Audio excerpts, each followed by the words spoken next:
के माध्यम से हो रहा है। किस किस देश में हो रहा है, पूरी देश की लिस्ट है जिसको आप देख सकते हैं। चाइना में हो रहा है, मलेशिया में हो रहा है, ताइवान में हो रहा है, जापान में हो रहा है, ऑस्ट्रेलिया में हो रहा है। ऐसी पूरी लिस्ट आप यहाँ पे देख सकते हैं। लेकिन सभी देशों से हमें क्या करना, हमें किससे करना था? इंडिया से। तो इंडिया में कितना बिजनेस हो रहा है? ये पिछली रिपोर्ट है सन 2019 की, जब लॉकडाउन लगा था। तो इंडिया का उसके पहले जो स्थान था वो पूरे वर्ल्ड वाइड 19वें स्थान पे था, 19वें स्थान पे था। लेकिन इस रिपोर्ट के आधार पे इंडिया का जो स्थान है वो 15वां हो गया है, 15th हो गया है। और इसमें अगर हम सेल्स की रिपोर्ट देखेंगे तो लगभग 57 लाख लोग जो है वो डायरेक्ट सेलिंग से इंडिया से जुड़ रहे हैं। और 15वें स्थान पे इंडिया 2019 में पहुंचा था। तो लेटेस्ट रिपोर्ट है 2020 की, जिसके हिसाब से इंडिया का जो रैंक है वो अभी 12वें स्थान पे हो गया है। कितने स्थान पे हो गया? अच्छा, इसका इंडिकेशन मतलब क्या है कि पहले 19वें पे था, अभी 15वें पे है और अभी 12वें पे है। यानी इंडिया का जो डायरेक्ट सेलिंग का बिजनेस है वो धीरे धीरे बढ़ रहा है। किस स्पीड से बढ़ रहा है? तो इसको अगर हम देखेंगे तो लगभग 17% के CAGR से इंडिया का जो बिजनेस है वो बढ़ रहा है। 17%। जैसे अभी कादरी साहब ने बताया कि अगर हम इसी बेसिस पे ग्रो करते रहें तो सन 2037 में ऑनलाइन हो रही है, उनसे घर से ही पढ़ाया जा रहा है। प्लस हमारे मुंबई में जैसे कुछ स्कूल खुले भी हैं तो उनको दोनों ऑप्शन दिए हैं कि आप ऑनलाइन भी पढ़ सकते हैं या हफ्ते में 3 दिन स्कूल में आके भी पढ़ सकते हैं। तो उसमें क्या हो रहा है, टीचर पढ़ा तो ऑनलाइन ही रही है, यानी बच्चों को ऑनलाइन भी वही दिख रहा है और यहाँ पे भी वही दिख रहा है। लेकिन आने वाला जो युग है वो धीरे धीरे परिवर्तन हो रहा है। तो हम में से जितने भी साथी स्टार एंड अबव है, क्योंकि हम पहले उनसे, क्योंकि वो एक लीडर टाइप के लोग होते हैं जिनके नीचे टीम होती है, हम उनसे रिक्वेस्ट करेंगे कि आप भी टेक्नोलॉजी को धीरे धीरे अडॉप्ट करना शुरू करो। कोई मुश्किल नहीं है, प्रेजेंटेशन कंपनी की तरफ से बनी हुई है, सिर्फ आपको स्लाइड्स के माध्यम से बताना है। भले आप मोबाइल पे बताना शुरू करो, लैपटॉप के थ्रू बताना शुरू करो, स्मार्ट टीवी के साथ शुरू करो, लेकिन इसको स्टार्ट करना बहुत ज़रूरी है क्योंकि प्रेजेंटेशन से दोनों चीज़ें काम करती हैं। एक विजुअलाइजेशन काम करता है और एक सुनने की ताकत, दोनों काम करती है। तो नए मार्केटिंग प्लान को आपको उसी तरह प्रेजेंट करना है ताकि आप इसका मैक्सिमम फ़ायदा उठा सकें।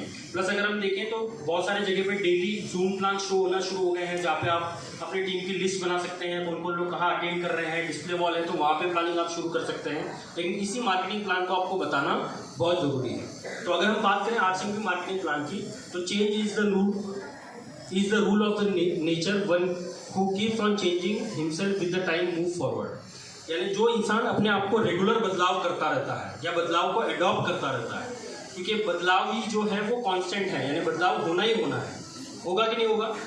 अच्छा, आज से पहले अगर हम 5 साल 10 साल पहले बात करें तो लोग नोकिया का सादा फ़ोन यूज़ करते थे, लेकिन आज सबके पास क्या है? स्मार्टफोन है। क्यों है? क्योंकि अभी स्मार्टफोन की डिमांड है, प्लस उसके बिना हमारा काम होने वाला नहीं है। तो जिन लोगों ने स्मार्टफोन यूज़ करना शुरू कर दिया उनका बिजनेस बढ़ रहा है, जिन्होंने अभी तक नहीं किया उनका बिजनेस नहीं बढ़ पा रहा है या उस हिसाब से वो आगे फॉरवर्ड नहीं कर पा रहे हैं। तो चेंज या बदलाव होना बहुत ज़रूरी है। और सिस्टम में जैसे हम बात करते हैं तो हम अगर नहीं बदलेंगे तो काम नहीं होने वाला है। और बदलाव सबसे पहले शुरू खुद से होना पड़ेगा। जैसे हम सभी लोग चाहते हैं कि दुनिया बदल जाए। कितने लोग चाहते हैं दुनिया बदलने के लिए? अच्छा, दुनिया बदलने के लिए तैयार हो, लेकिन खुद बदलने के लिए तैयार नहीं, तो दुनिया बदलेगी के साथ नहीं बदलेगी। यानी पहले आपको खुद को बदलना पड़ेगा। आज भी बहुत सारे सीनियर साथी हैं जो क्वालिफाई करके आए हैं टारगेट्स को, लेकिन टाइम में नहीं है साहब। किस में नहीं है? अब क्यों नहीं है साहब टाइम में? तो बोलेंगे सर शादी में पहना था एक बार 10 साल पहले, उसके बाद टाई कभी पहना नहीं है। तो हम क्या करते हैं, हम जब भी प्लान प्रेजेंटेशन करने जाते हैं या दिखाने जाते हैं तो बदलाव खुद में नहीं रहेगा तो लोग अट्रैक्ट होने वाले नहीं है। अच्छा, टाइम में मैं अच्छा लग रहा हूँ कि खराब लग रहा हूँ साहब? कादरी सर अच्छे लग रहे हैं, खराब लग रहे हैं साहब? तो टाई पहनना चाहिए कि नहीं पहनना चाहिए?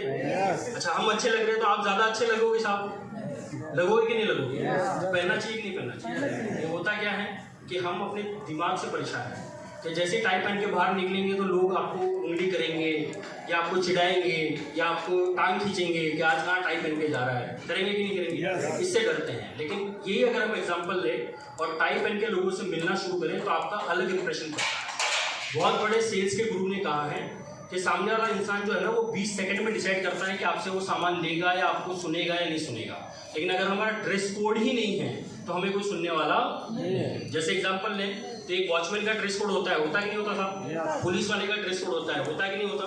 डॉक्टर का ड्रेस कोड है, वकील का ड्रेस कोड है, यहाँ तक कि भिखारी का भी ड्रेस कोड होता है। तो हमारा क्यों नहीं होना चाहिए साहब? होना चाहिए। तो बदलाव अगर खुद से शुरू करेंगे तब जाके प्लानिंग होना शुरू हो जाएगी। क्योंकि आप प्रेजेंटेशन बहुत अच्छा कर रहे हैं आप दिख भी बहुत अच्छे रहे, लेकिन ड्रेस कोड में नहीं है तो काम होने वाला नहीं है। जैसे एग्जांपल लेते हैं कि अगर आप अपने पड़ोसी के पास गए प्लान दिखाने के लिए या बताने के लिए कि आरसीएम से आप 500, 1000, 2000, 5000, 10,000, 25,000 रुपये कमा पाएंगे, और आपने ना तो टाई लगा रखी है, शर्ट आपका बाहर निकला हुआ है, नीचे चप्पल पहनी हुई है, तो बात को सुनेगा कि आपको ऊपर से नीचे 10 बार दिखेगा, लेकिन सुनने वाला नहीं है। इसके बदले क्या करना है, जैसे आप आरसी में ज्वाइन हो गए हैं, विदिन 3 मंथ्स यानी 3 महीने अगर आपको हो गए हैं आरसी में काम करते हुए, और आप सीरियस हो उस बिजनेस को लेके कि हमें बड़ा काम करना है, तो आपको ड्रेस कोड में आना पड़ेगा। तो क्या करना है, एक टाई आती है हमारी 100, 200, 500 रुपये की, उसको आपको लेनी है और टाई पहन के घर से निकलना है। कब निकलना है? बहुत सारे लोग हैं ना जो मीटिंग में आते हैं तभी टाई पहनते हैं, जैसे मीटिंग से निकलते हैं वैसे टाई निकाल देते हैं कि कोई देख ना ले टाई पहना हो। तो आपको इससे चिढ़ नहीं महसूस होने वाले, महसूस नहीं करनी है, क्योंकि इससे ही पैसा आने वाला है, बदलाव से ही पैसा आने वाला है। तो आप जैसे टाई पहन के अपने पड़ोसी के बाहर से निकले और पड़ोसी ने देखते क्या पूछा भी नहीं, उसने इशारों में बात किया, क्या पूछा, कहाँ से लगी? तो आपने बोला अभी टाइम नहीं है, मीटिंग में जा रहा हूँ, शाम को आके बताऊंगा। क्या बोला आपने? अभी टाइम नहीं है, मीटिंग में जा रहा हूँ, शाम को आपको आके बताऊंगा। तो क्या लगता है आपको, वो शाम तक आपका वेट करेगा। क्यों वेट करेगा? कि आखिर जिस इंसान को मैंने 5 साल 10 साल शर्ट में देखा, टी शर्ट में देखा, चप्पल में देखा, आज इतना बदलाव उसमें कैसे हुआ। तब अगर आप आरसीएम समझाओगे तो लोग सुनेंगे, नहीं तो सुनने वाले नहीं है। अब बहुत सारे साथी बोलते हैं साहब पैसा आ जाएगा तो टाई लगाऊंगा। क्या बोलते हैं साहब? और टाई बोलती है कि पहले लगा तो फिर पैसा आऊंगा। तो क्या करना ईजी है? क्या करना ईजी है? तो अगली बार सब टाई में होंगे? होंगे सर? आगे बढ़ते हैं। थोड़ा सा लंबा हो गया ये, लेकिन ये बोलना जरूरी था क्योंकि सीनियर साथी है। जैसे कि बदलाव के एग्जांपल हैं आप स्क्रीन पे देख रहे हैं कि नोकिया ने अपने आप को नहीं बदला, तो उसकी जगह सैमसंग ने, एमआई ने या ओप्पो ने या दूसरे फ़ोन ने ले ली। यानी जो बदलता रहेगा, जो नई चीज़ों को अडॉप्ट करेगा, वही आगे बढ़ने वाला है। HMT वॉच ने नहीं बदला तो उसकी जगह फास्टैग ने ले ली, कोडक ने नहीं बदला तो कैनन ने उसकी जगह ले ली, याहू ने अपने आप को नहीं बदला तो उसकी जगह जीमेल ने ले ली। तो the biggest future of direct selling industry के बारे में मैंने आपको बताया कि आने वाले टाइम में बिजनेस क्यों बढ़ने वाला है। इसी में स्लाइड्स में ये आंकड़े बताए गए हैं कि इंडिया का जो बिजनेस है वो लगभग 64,500 करोड़ का होने वाला है। तो किसी नए बंदे को आप प्रेजेंटेशन दे रहे हैं तो खाली मार्केटिंग प्लान की स्लाइड से बताएंगे तो इसमें फ्यूचर के बारे में भी बात हो जाएगी। और जो ट्रेडिशनल मार्केटिंग का प्लान है, जैसे मैंने आपको बताया, कंपनी होती है, कस्टमर होता है, उसके बीच में जो डिस्ट्रीब्यूशन चैनल होता है, और हमारे इसमें कोई बीच में बिचौलिए नहीं रहते हैं, हम डायरेक्ट प्रोडक्ट को सप्लाई करते हैं। मैं इसमें ज़्यादा डिटेल में बात नहीं कर रहा हूँ क्योंकि ये मार्केटिंग प्लान मैंने आपको पहले से बता दिया। डिस्क्रिप्शन ऑफ ट्रेडिशनल बिजनेस, यानी ट्रेडिशनल बिजनेस में क्या क्या खामियां हैं जो हम नेटवर्क मार्केटिंग में, डायरेक्ट सेलिंग में जो हमको नहीं मिलती है। जैसे अगर हम बात करें कि इस बिजनेस में सभी लोग इन्वॉल्व रहते हैं, लेकिन कस्टमर का जो मेजर रोल रहता है, लेकिन उसको ही बेनिफिट नहीं मिलता है ट्रेडिशनल मार्केट के हिसाब से। Traditional business run with the money of, यानी ट्रेडिशनल बिजनेस जो रन होता है वो कस्टमर के पैसे से होता है, लेकिन कस्टमर को कोई फायदा उसमें मिलता नहीं है अगर हम ट्रेडिशनल बिजनेस की बात करें तो। Cost of the product promotion, जो मैंने आपको बताया कि एडवर्टाइजमेंट में जो पैसा खर्च होता है वो कंपनी अपनी जेब से नहीं देती है, वो प्रोडक्ट की कॉस्टिंग में उसको बढ़ा दिया जाता है। Customer have no guarantee to get original product, कोई गारंटी नहीं है ओरिजिनल प्रोडक्ट मिलने की, क्योंकि बीच में बिचौलिए होते हैं जो डुप्लीकेट प्रोडक्ट को डंप कर सकते हैं, या हम बहुत बार जब प्रोडक्ट को खरीदते हैं तो हम पक्का बिल नहीं लेते हैं, इसकी वजह से प्रोडक्ट की ओरिजिनल मिलने की गारंटी नहीं होती है। मिसलीडिंग एडवर्टाइजमेंट होते हैं जिससे कंपनियां बहुत सारा प्रॉफिट कमाती हैं। इसके साथ साथ कंपनी विद बिग कैपिटल है, जिसके पास बहुत सारा पैसा है, वो बहुत बड़ा एडवर्टाइजमेंट करके अपने आप को बड़ा कर सकते हैं। No solution of development of common man, यानी क्योंकि इसमें जिसके पास पैसा होगा वही पैसा वाला बनेगा। जैसे अगर आप देखेंगे, अगर आपको कोई रिटेल दुकान खोलनी है तो आपके पास 5-10 लाख रुपए होने चाहिए, तभी जाके आप वो दुकान खोल पाएंगे। अगर आपको कोई डिस्ट्रीब्यूटरशिप लेनी है तो 20-25-50 लाख रुपए होने चाहिए, तभी जाके आप वो डिस्ट्रीब्यूटरशिप ले सकते हैं। कोई स्टेट की एजेंसी लेनी है तो करोड़ों रुपए होंगे तभी आप ले पाएंगे। यानी अमीर और अमीर बनता जा रहा है और गरीब होता जा रहा है। अगर हम ट्रेडिशनल मार्केट की बात करें, क्यों आरसीएम करना जरूरी है? सबसे पहले इस सवाल को आपको क्लियर करना पड़ेगा कि आपको इस काम की जरूरत क्यों है। अगर क्यों हमारे दिमाग में क्लियर नहीं है तब तक हम काम नहीं कर पाएंगे। बहुत सारे साथी हैं जो 3 महीने, 6 महीने, साल भर, 2 साल, 5 साल आरसीएम को कर रहे हैं, लेकिन उनका क्यों अभी भी क्लियर नहीं है। तो वो क्यों को क्लियर करना बहुत जरूरी है कि हमें ये काम क्यों करना है। आप में से कितने लोग हैं जो रोज काम करते हैं? अच्छा, जो हाथ खड़ा नहीं कर रहे वो काम नहीं करते क्या साहब? करते हैं। अगर हाउस वाइफ भी है तो घर पे काम करते हैं। किस लिए करते हैं साहब? पैसा कमाने के लिए, घर बार चलाने के लिए, इसीलिए करते हैं सर। यानी हमारे पास एक वजह जो है जिसकी वजह से हम रोज काम पे जाते हैं। अगर किसी दिन आप बीमार हो जाओ तो काम पे जाते हो? एक दिन अगर बीमार हो जाते हो काम पे नहीं जाते हो। जाते हो कि नहीं जाते हो? जोर से जाते हैं कि नहीं जाते? एक दिन बीमार होने पे काम पे नहीं जाते। एक हफ्ता बीमार हो जाए तो नहीं जाते। 15 दिन हो जाए तो, 1 महीना हो जाए तो, धीरे धीरे नहीं जाने वाली की आवाज़ कम होती जा रही है क्यों साहब? हाँ, क्योंकि अगला वाला रखेगा कि नहीं रखेगा इसकी गारंटी नहीं है। मेरे बोलने का मतलब ये है कि हमारे पास एक स्ट्रॉन्ग रीजन है जिसकी वजह से हम रोज काम पे जाते हैं, क्योंकि हमें पता है कि काम पे नहीं जाएंगे तो पैसा नहीं आएगा। अगर आपके सुबह ऑफिस का जो टाइमिंग है वो 10 बजे का है, कितने बजे का है? तो कितने बजे पहुंचते हैं? 10:30, 11 बजे, 1 बजे, 9:30। क्यों? पहले पहुंचेंगे तो पूरी दिन की हाजिरी लगेगी, नहीं तो हाफ डे लग सकता है या पूरे दिन की सैलरी कट हो सकती है। मेरे सिंपल सा बोलने का मतलब ये है कि हमारे पास एक स्ट्रॉन्ग रीजन है जिसकी वजह से हम रोज काम पे जाते हैं। हमारे पेट में दर्द होता है तब भी हम काम पे जाते हैं, घर पे शादी की सालगिरह होती है तब भी काम पे जाते हैं, बच्चे का जन्मदिन होता है तब भी काम पे जाते हैं। तो उसी तरह आपको आरसीएम करने की वजह को आपको ढूंढना होगा। 95% लोगों के लिए आरसीएम करने के लिए पैसा ज़्यादा अहमियत रखता है कि हम साइड इनकम जनरेट करें या पैसा कमाएं, या लोग 5% में वो लोग आते हैं जिनके पास पैसा है लेकिन वो लोगों की सेवा करना चाहते हैं या नाम कमाना चाहते हैं, वो 5% लोगों में आते हैं। लेकिन 95% लोगों का जो मेन मोटिव होता है वो पैसा है कि नहीं साहब? तो कमाना चाहते हैं सर? पक्का? आगे बढ़ूं? तो कंपनी दैट, यानी जिसने डायरेक्ट सेलिंग को एक सही रूप दिया। आप अगर बात करें सन 2011-12 की, जब आरसीएम 11 महीने के लिए बंद था, तब एकलौती ऐसी कंपनी थी जिसके पक्ष में लोग उतरे। किसके पक्ष में? कंपनी के पक्ष में उतरे। बाकी जब भी अगर आप देखेंगे, जब भी कोई कंपनी बंद हो जाती है तो लोग विरोध में उतरते हैं कि हमारा इतना डूब गया, हमारा इतना लग गया, हमारा उतना लग गया। आप में से बहुत सारे सीनियर साथी हैं जो लगातार धरने पे थे, जो आंदोलन था वहाँ पे मौजूद थे। यहाँ तक कि राजस्थान गवर्नमेंट से गाइडलाइन बनाने में सबसे अहम रोल जो है वो आरसीएम का है। मैं चाहूँगा एक बार जोरदार तालियां होनी चाहिए। इसके साथ साथ अगर देखते हुए हम आगे बात करें तो सेंट्रल गवर्नमेंट से जो गाइडलाइन इशू हुई है उसमें भी चैटवी सुरेंद्रवंश या आरसीएम का, एफडीएसए का, आरडीएसए का, इनका सबसे बड़ा रोल वहाँ पे है। और आने वाले कुछ महीने या हो सकता है साल भर में आपको डायरेक्ट सेलिंग के ऊपर एक रेगुलेटरी मिल जाए। रेगुलेटरी क्या होती है? किसी भी इंडस्ट्री के ऊपर कोई रेगुलेटरी बॉडी होगी जिसमें कुछ भी गलत हो रहा होगा तो आप वहाँ पे इन्फॉर्म कर सकते हैं, या जो गलत काम को रोकने का काम करेगा। जैसे एग्जांपल लेते हैं, इंश्योरेंस सेक्टर पे IRDA है, यानी वो उसको रेगुलेट करती हैं। रियल एस्टेट पे कोई ना कोई अथॉरिटी है, शेयर मार्केट पे सेबी है। उसी तरह डायरेक्ट सेलिंग के ऊपर भी एक रेगुलेटरी बहुत जल्द आने वाली है। तो हमारे लिए एक बहुत बड़ा साइन है जिससे बहुत सारे लोग आपके साथ जुड़ना, आपके साथ काम करना शुरू करेंगे। 20 साल का कंपनी के पास अनुभव है, यानी one of the most oldest company है। अगर हम एक दो कंपनी का नाम छोड़ के अगर बात करें तो सबसे ओल्डेस्ट कंपनी है डायरेक्ट सेलिंग में जो आरसीएम के रूप में काम कर रहे हैं। अगर हम आरसीएम के ऑब्जेक्टिव देखें तो सबसे पहला जो ऑब्जेक्टिव है वो है सेल्फ डिपेंडेंसी, यानी स्वावलंबन बनना। क्यों स्वावलंबन बनना? क्योंकि जैसे मैंने आपको बताया कि नौकरियां मार्केट में अवेलेबल होने वाली नहीं है, प्लस आने वाले टाइम में जैसे जैसे टेक्नोलॉजी को यूज किया जा रहा है वैसे वैसे और बेरोजगारी बढ़ने वाली है। कि कम होने वाली है? बढ़ने वाली है। क्योंकि पहले जहाँ पे 1000 लोग काम करते थे वहाँ पे एक मशीन से काम चल रहा है कि नहीं चल रहा? अच्छा, एक एग्जाम्पल के रूप में आपको समझाता हूँ।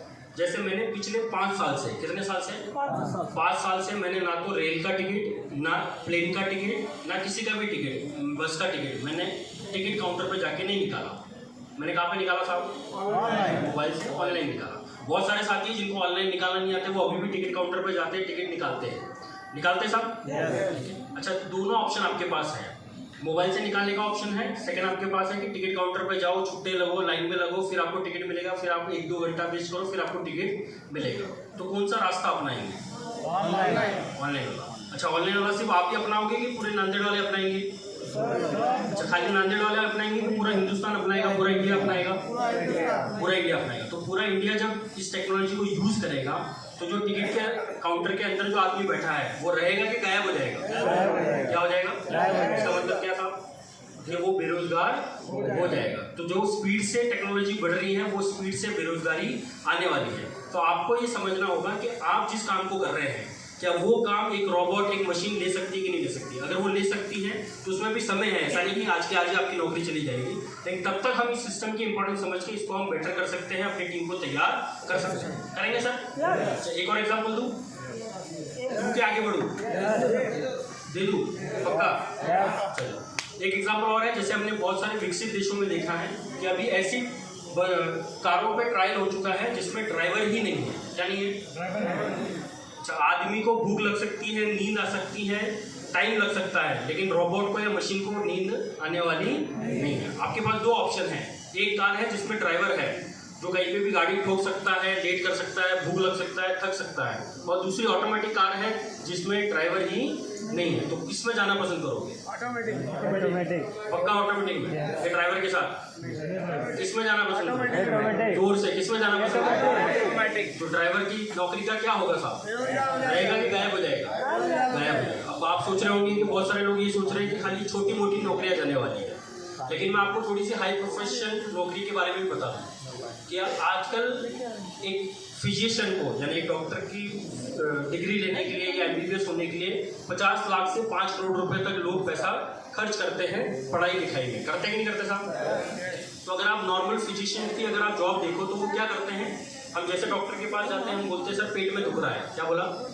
तो वो एक रिपोर्ट लिख के देता है, टेस्ट लिख के देता है, वो टेस्ट करा के आते हो, फिर उसके हिसाब से वो दवाई देता है। अभी कुछ ऐसे रोबोट्स पे काम चल रहा है जिसमें सारा डेटा ये फिट कर दिया जाएगा।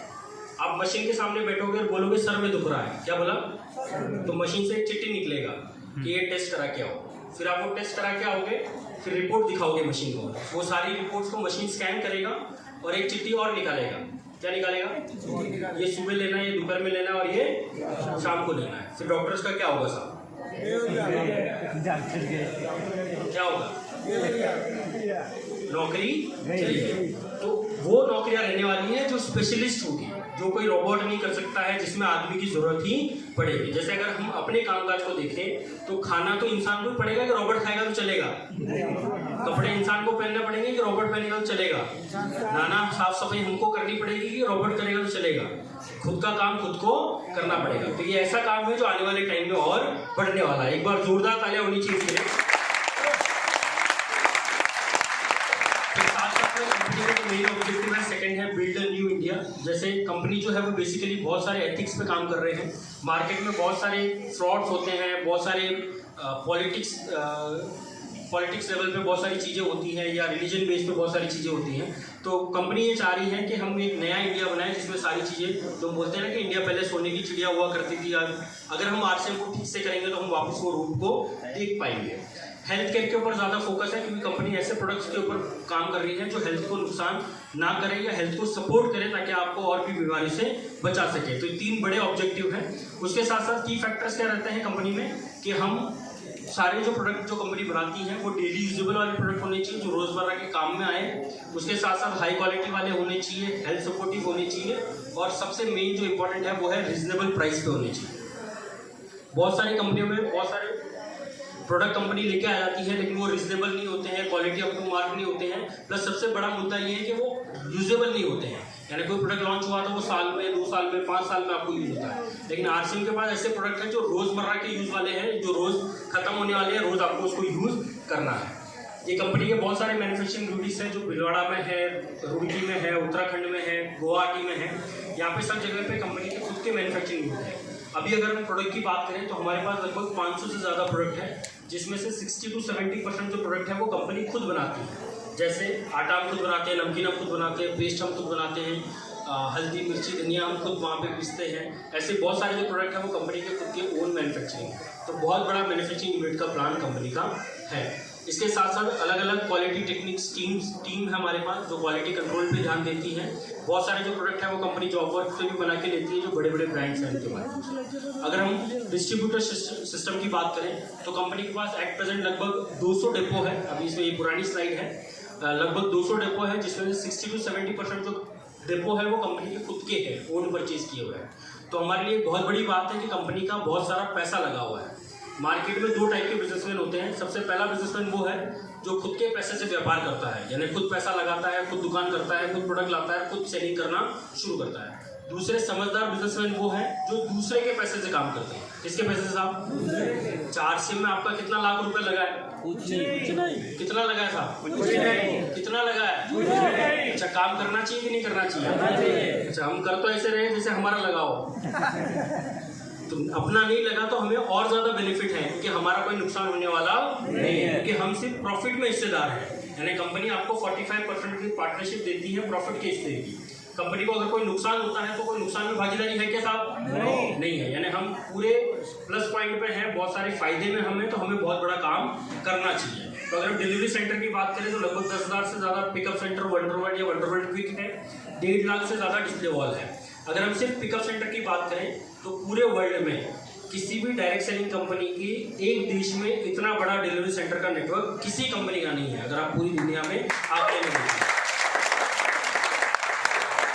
बहुत सारे प्रोडक्ट की रेंज आपको मिलेगी जो यूजेबल प्रोडक्ट है। जैसे हमने अभी बात किया कि फ्यूचरिस्टिक प्रोडक्ट है, इस पर हमें भी काम करना है, हमारी टीम को भी काम करवाना है, ताकि हम बड़ा वॉल्यूम क्रिएट कर सकें। तो गुड डॉट पे अलग अलग प्रमोशनल प्लान शुरू है।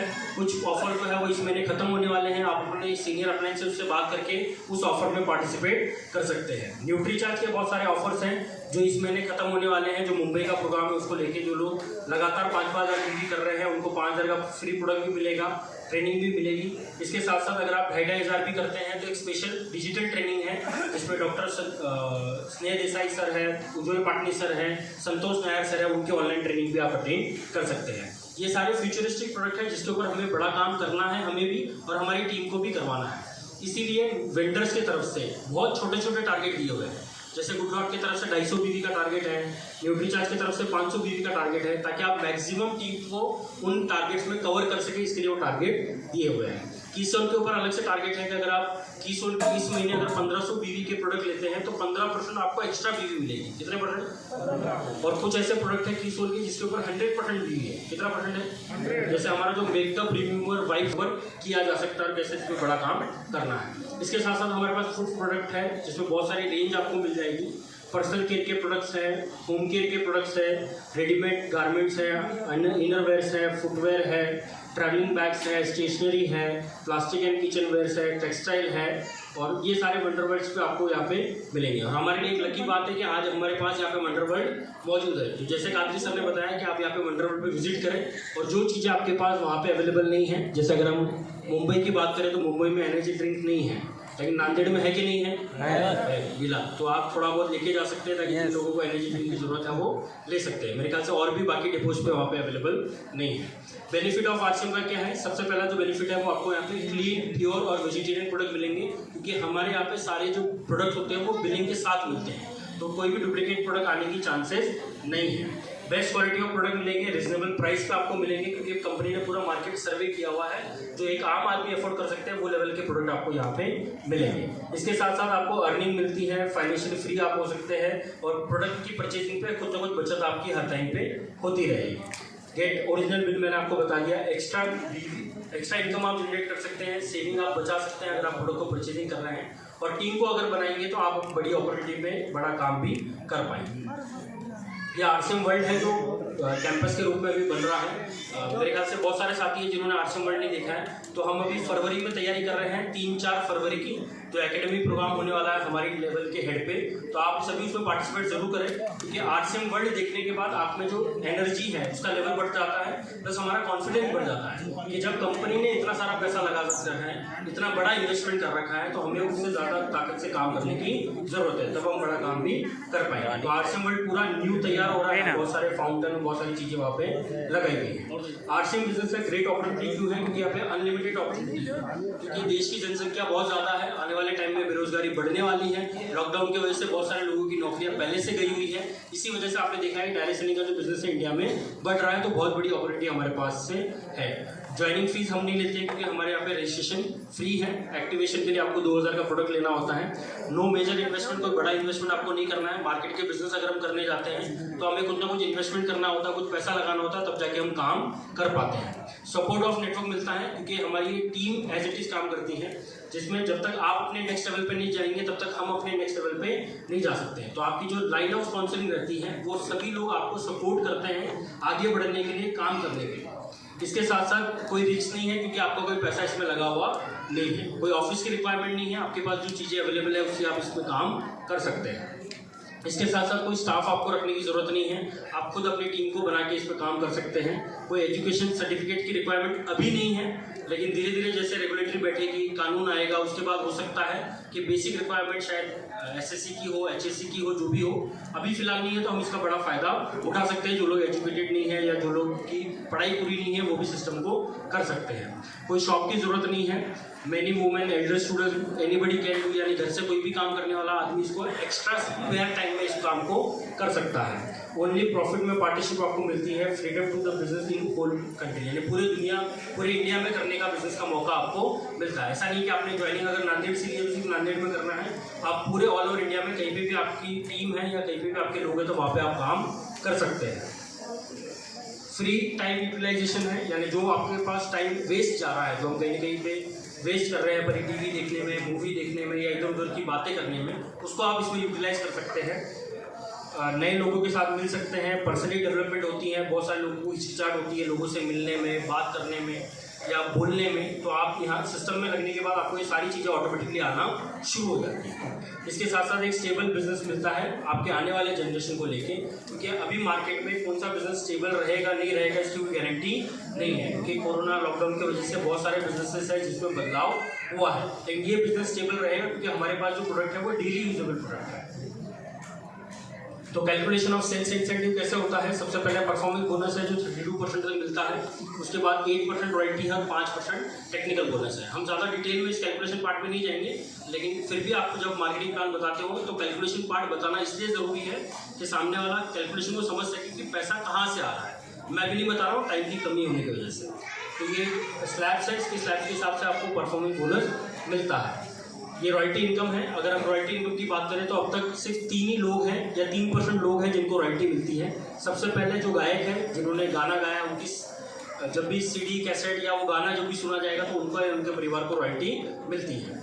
दूसरे टाइप की रॉयल्टी होती है जो लेखक को मिलती है, किसी ने कोई नोवेल लिखा, कोई कहानी लिखी तो उनको या उनके परिवार को रॉयल्टी मिलती है। तीसरे टाइप की जो रॉयल्टी है वो किसी साइंटिस्ट को मिलती है जिसने कोई चीज़ का आविष्कार किया। अच्छा, इन तीनों में से हम कोई काम कर सकते हैं क्या साहब? आवाज़ नहीं आ रही, कर सकते हैं क्या? नहीं कर सकते। हम गाना गा सकते हैं क्या? गा सकते हैं, लेकिन बाथरूम में ऐसा गाना नहीं गा सकते, सुनने वाला नहीं है।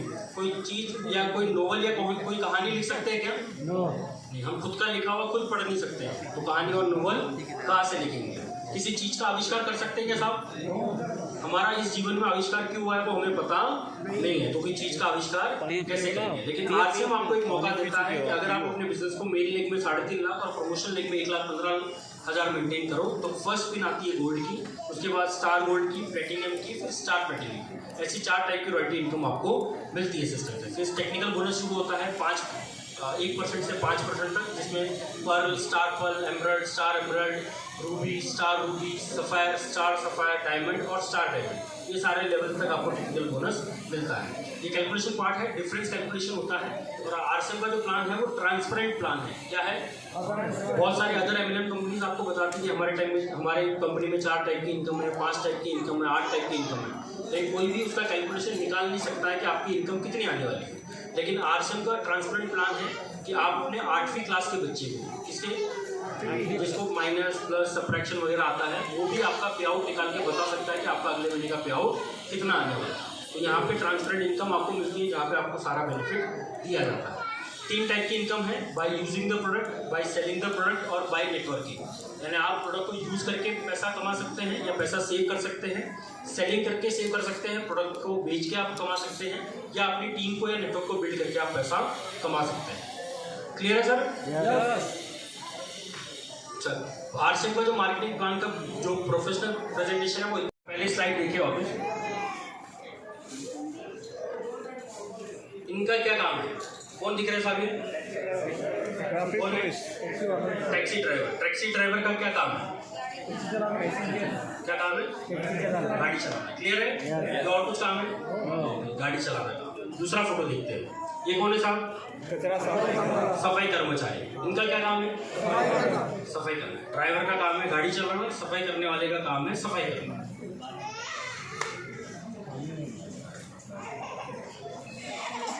ये काम में हम क्लियर है कि एक ड्राइवर का जो काम है वो गाड़ी चलाना है, सफाई वाले का काम जो है वो सफाई करना है। आरसीएम में हमारा काम क्या है?